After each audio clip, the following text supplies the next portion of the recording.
Bring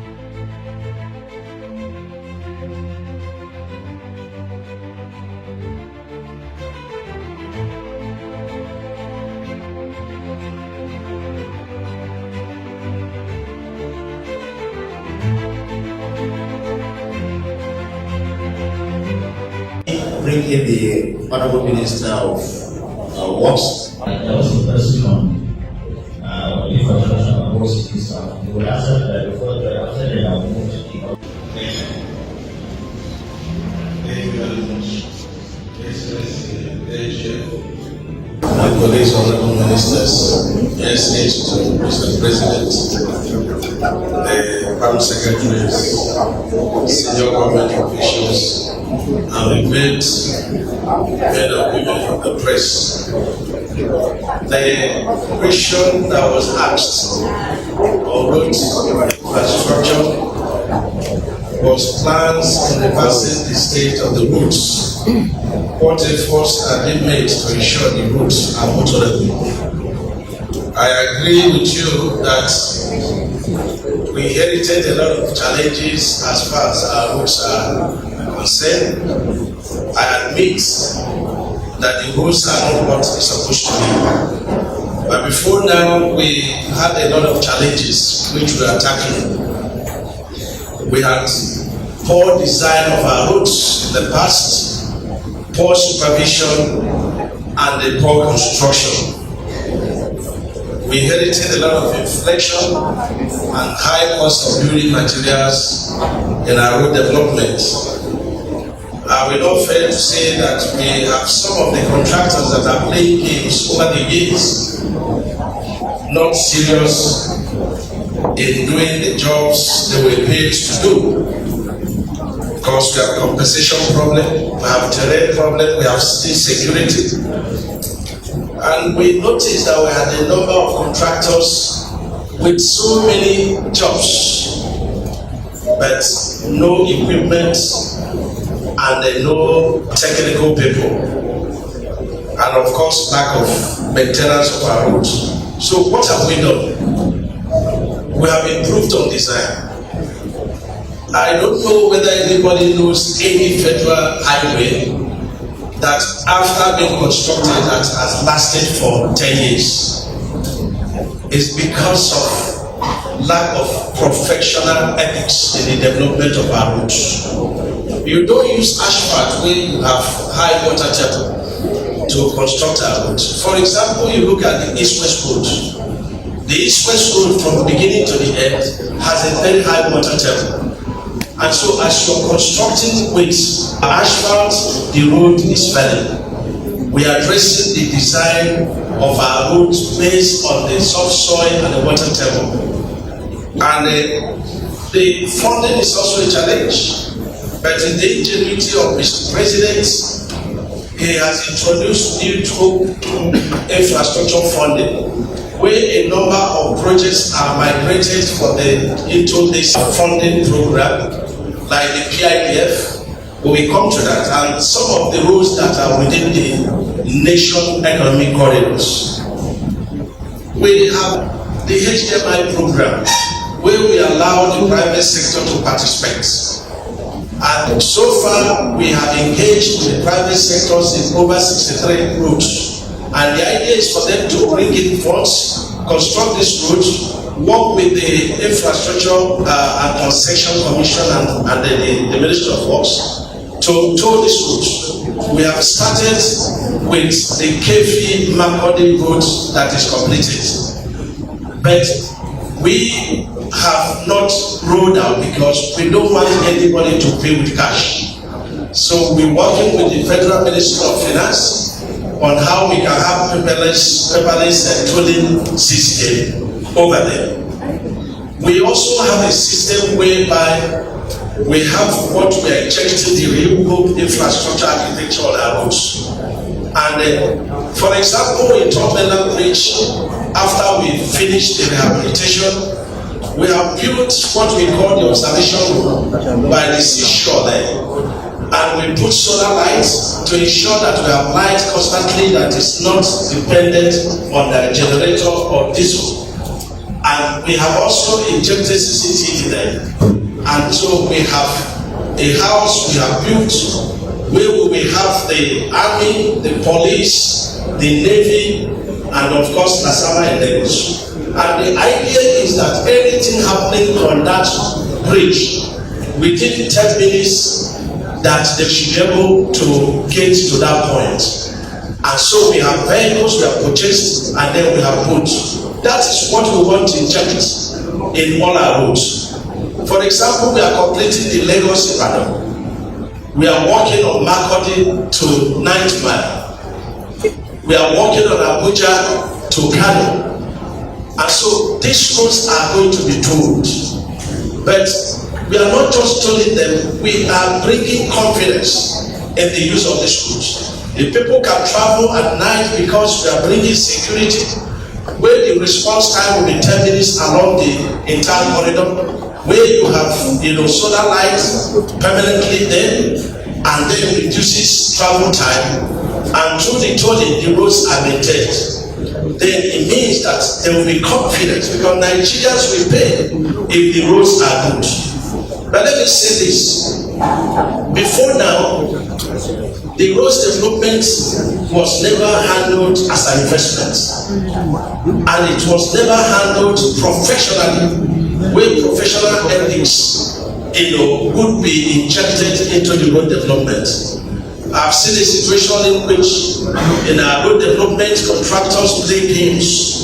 They charge you variation of price and charge you for differential of exchange rates in the development of the roads. These two are together, but we have seen payments being made on this, and it's not an easy fight to stop it. For example, when you pay a contractor 30% mobilization, it is expected that there is no inflation or variation that will affect this 30%. But that was not the practice. And so we have a president who is very fast at infrastructure development and who sees road development as an investment.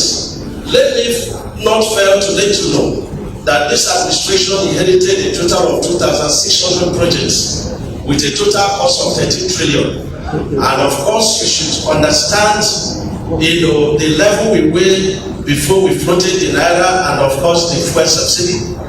And so you can imagine what inflation would have done. And so what we are doing is to select a number of projects in 2025 that are ongoing. We do not intend to start new projects. And so four projects are going to be selected very soon, and then put money that we see these projects completed and also commissioned. We have a number of infrastructure development programs. We have the PIDF, and this PIDF is the second Niger bridge with section 2A and B, and the second Niger bridge is completed. We are working on 2A and 2B, and when we finish it, when we told it, it's going to bring a lot of money to the federal government. We have the Abuja-Kano, which is 375 kilometers by 2. We inherited this project with about 52% completed. And so we had a couple of delays, but the job did not stop, because the contractors wanted a review from 799 million to 1.5 trillion. We rejected that, and we've been able to save 640 billion by way of review of the project. And then we disaggregate the project into 3 sections, leaving a section of 82 by 2 kilometers for Kilometer, and then doing 38 kilometers. We retired the first 38 kilometers starting from Abuja to Niger State because it has a high water table, and so we reviewed it and redesigned it on concrete. And so we are doing that on tax credits with Dangote and the high tech. And because of the nature of the soil, we have the Lagos Ibadan. We are completing it and we are tolling it. And we have also a number of roads that we have redesigned. For example, the East-West Road. The East-West Road was constructed by NDDC, but the past administration has to intervene because a number of the roads had failed.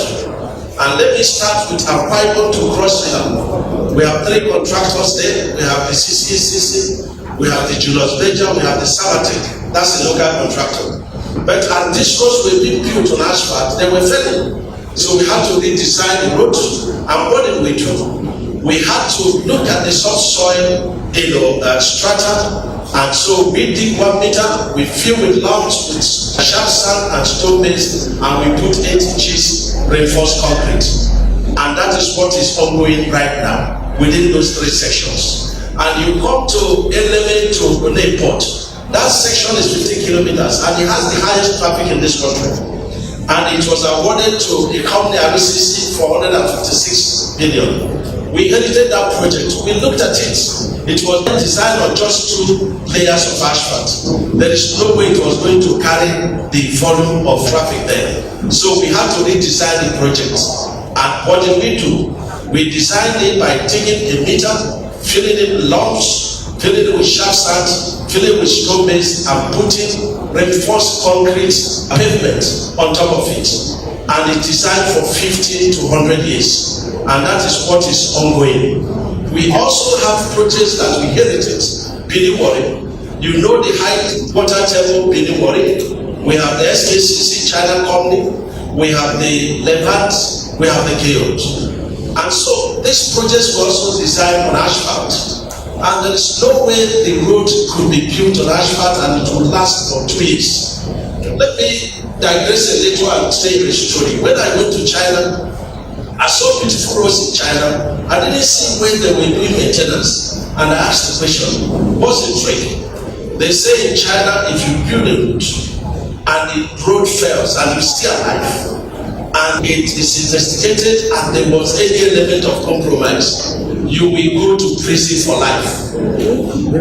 You can ask any Chinese, they will tell you. And so, in our own development, we have 1 year liability period. 1 year in which after you have constructed a road, you have to maintain it. There is no badly constructed road that will not last for 1 year. And that's when people talk about FEMA. FEMA's budget is just 52 billion. It's less than 2 billion per state. And so there is no way 2 billion can maintain a badly constructed road. And that's why we asked the contractors, can you give us a commitment that we change the deferred liability period from 1 year to 5 years? And that was the fight. And so we are winning the fight because Mr. President is backing us. Don't forget that all through the years of Mr. President as governor, he built a number of roads in VI with concrete.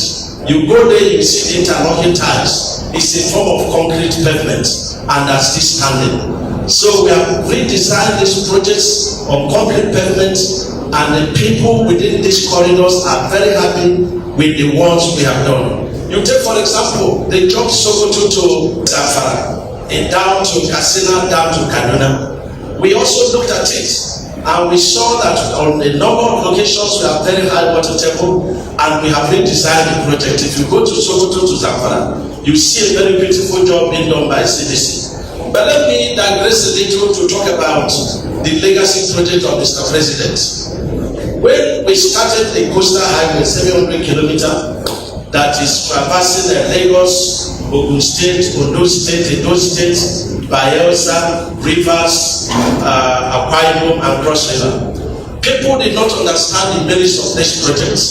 People did not see this project as an investment. And so, today, the first section is going to be completed by May 29th. And we're going to toll it, and we're going to get back our money within 5 to 10 years.